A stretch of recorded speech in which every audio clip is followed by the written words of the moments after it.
Window installation can be kind of tricky and complicated. Again, the average homeowner doesn't have the knowledge or the skills that it takes to install a window properly.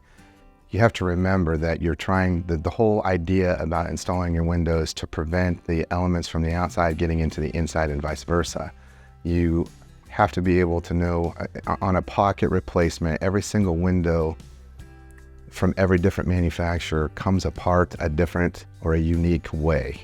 So a professional knows how we can remove the pieces that are meant to be removed, leaving the original factory frame in the opening that's already sealed from the elements from the original construction of the home, and how to insert that window and properly balance it or level it so that it operates correctly, and then insulate it around it so you don't have air infiltration. And then a lot of times what we'll do is we will cap with metal, PVC coated aluminum metal, to help to prevent wood rot and the elements coming into the house and leaking.